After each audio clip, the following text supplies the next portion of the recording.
Hello everyone, this is Suneve, and I'm coming to you with Rose Petals, an Eyeless Jack X reader by Afflicted-Alibis. We're going to be starting off with Chapter 8, Recuperating, Jack's POV. There were too many sounds and too much going on. This was not how the night was supposed to go. Morning would arrive from beneath the horizon in a couple hours, and the four of you needed to keep moving. You had driven what felt like an hour before the static had finally faded, and everyone was certain that the thing was no longer giving chase. You pulled to a stop at the side of the road in a large open field. You had slugged out of the car, mouth clamped shut and movement uncoordinated, as if you were on the verge of passing out drunk. Jack had wasted no time in following, though much more gracefully, and rounded the car to where you were stumbling out into the tall grass. Even for him, the field was desolate. The night's cold air was cold, and even colder when wind blew, ruffling his clothes and hair. Over the sound of the blowing wind, he was also sure that he could hear the howling of a wild animal, in pain or in triumph they could not decipher. Jeff had not hesitated to get out of the car either, throwing himself out with a couple muttered complaints and the backpack slugged over one shoulder. He had spent the entire car ride in the back grumbling and whining about how your little brother being there. Since you were in no condition to, Jack had warned him that if he even so much as touched the kid, he would wish the faceless thing would have gotten to him compared to what he would do to him. Jack caught up to your slumping form easily, especially as you stopped, and he could sense you hunching over. Knowing what was about to happen from his own experience, he quickly took hold of you as you proceeded to vomit into the grass below. His heart thumped in his chest, and it had been ever since he returned to the hideout and saw you there. He was still caked in blood, though it was well into the process of drying at that point. Washing it all off would be a pain now that he was out on the road. Your little brother had not left the car, still sitting in the back seats, and Jack supposed he would have to check up on him for you, though he did not mind. The kid had been sniffling, but mostly crying quietly to himself and not saying a word. Jack had only come to the conclusion that your sister had not made it out from whatever had happened. He had yet to ask you about it. He was not sure you were ready yet. He wasn't sure if he was ready to talk about what he was doing and why he was plastered in blood either. Your body was heaving and racked underneath his gloved hands, working out the vomit and wheezing breaths. Jack heard Jeff shout out angry swears behind him and the bag hitting the earth below. Moron, he thought. The wind, your expulsion, the crickets burrowed deep in the blades of grass which brushed up against his leg, the grinning man behind him cursing out the fates in the night above. So many noises, so many loud, grating noises. He wished once again that he had not been transformed, lost his sight, and that he would not have to experience these noises so vividly. I think there was some blood in all that. Your croaking voice ripped him from his mind and back into reality. He did not let go of you, leaning to the side to get closer to you. Are you okay? He asked gently. You said through pants. Well, as okay as I can be. Do you want to go back to the car? Jack readjusted his hold on you, slinging one of your arms over his shoulder and swiveling you and guiding you toward the car off the side of the road. How come you aren't as bad? You asked. It took him a second to realize what you meant. Jeff and I are more used to it. Your pacing stuttered a bit. Take me to Liam. Jack complied, moving you toward the back seats. He allowed you to slump off him, then you opened the door before awkwardly crawling inside into the seats. He quickly went to the front, leaning in and beginning to search around for anything to get the vomit off your face. Hey, bud, he could hear you muster out. I know I'm all nasty right now, but you got trailed off. Liam said nothing, only shifting in his seat. Can I do anything for you? The child's small, weak voice was raspy after an hour of crying. I want to go home. Jack did not need to see you to know that must have hurt for you to hear. He found a couple napkins and moved back to where you were. Liam, the pain in your voice was clear. I don't think that's possible at this point. I know, but still, he mumbled. Where are we going? Somewhere far, but I don't think it's up to me. You allowed Jack to clean you off, and he did his best to make sure he got everything before he leaned away. As he discarded the napkins, and you talked with your brother for a few more minutes before exiting the car, leaving the little boy be. Jack looked over to you once you spoke to him. Where are we going? Jeff and I had planned to go to an abandoned house in the city not too far from here, he answered. And how much longer do we have with the car? Last I saw, we've got about 2 hours left in the tank. You tilted your head to the side, feeling your neck. This shot still hurts a little, he muttered, and it feels like my neck's burning up. We should be able to take care of you better at the place, he reassured, taking your hand. We should get going now. Yeah, he said, turning and beginning to take him with you to the car. Let's go. The ride felt much longer than it actually was, though Jack was thankful. At least for now, things seemed to have settled down. The building was around the outskirts of the city, and Jeff had to begrudgingly work with you and give you directions to it. By the time the car was parked a few blocks away from it, the tank was practically empty. Jack took the backpack from Jeff, glad that the guy had managed to take it as they ran out of the hideout. Inside the bag were the remaining bits of useful research and the ingredients they had collected so far. Without it, they would be back at square one. Jeff insisted on staying out by the car to rip it apart to make sure it did not have any identifying features and gave you the directions to the building from there. You had not made much fuss, taking Liam by the hand and beginning to head that way. Jack had stuck close to you, the city being new territory and thus much more difficult for him to navigate. The building was even more decayed and worn down than the hideout back to at his and your hometown, and that much was obvious by the smell of the place alone. Luckily, the entrance was not locked, and thus the three of you had an easy time getting in. Jack was tired and hungry, and he could tell you and your little brother were as well, but some things would have to wait until tomorrow. He began to investigate the two-story building as you stayed at the front with Liam. That way you could keep him safe in case there was something or someone in the building. Perhaps he was not the best choice in searching through a building, given his state, but he would rather put himself in danger than you.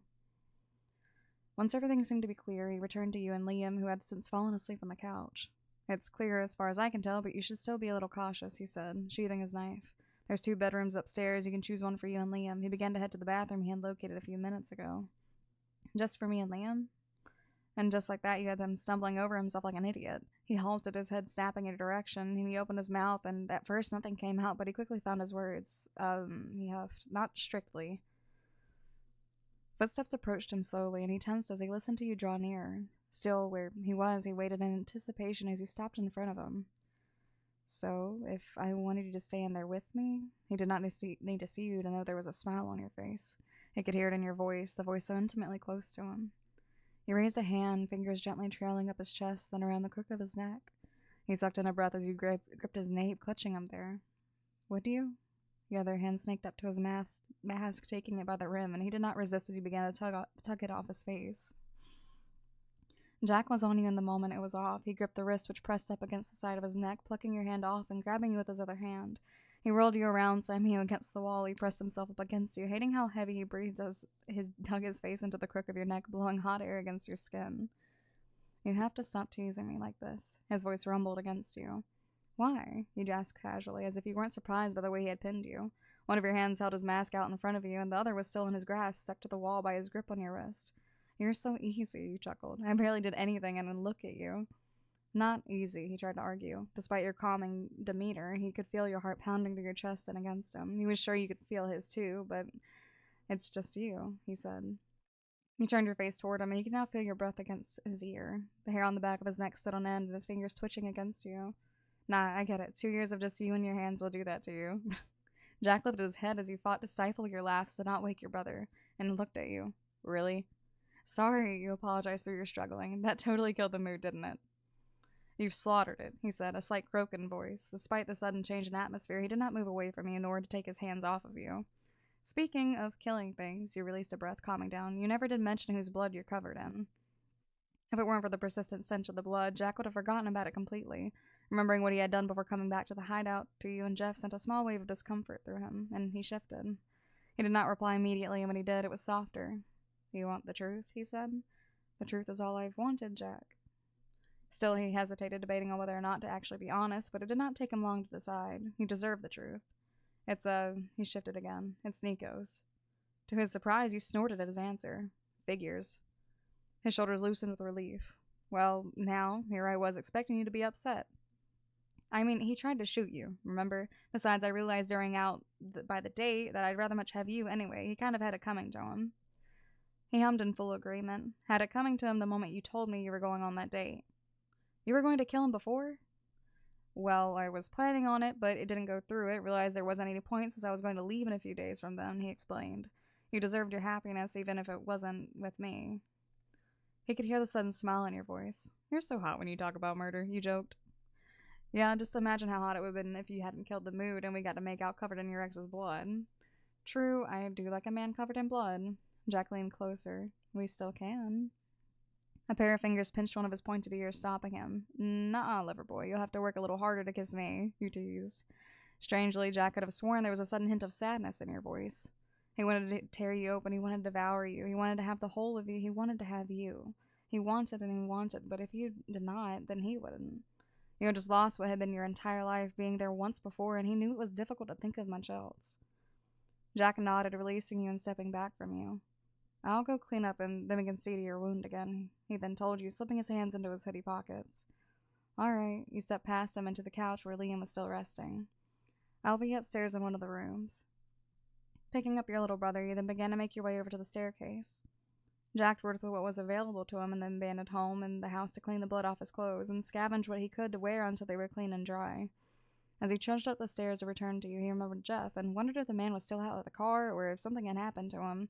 It was not difficult for him to decide that, and he would worry about that later, and you were more important. Awkwardly navigating his way through the unfamiliar upstairs, he managed to make his way to the bedrooms. Part of him could not believe you were there. He had never imagined things turning out as they have. He welcomed your presence, welcomed the fact that he did not have to leave you behind, but he also knew the cost of having you, and it left a dull ache in his chest. He listened out for anything that would indicate which one you were in, and braced when he heard strange, incoherent noises emitting from behind one of the closed bedroom doors. At first he was alarmed, and then he recognized the sound and relaxed. Frowning underneath his mask, he gently opened the door and stepped into the room very quietly, shutting it behind him.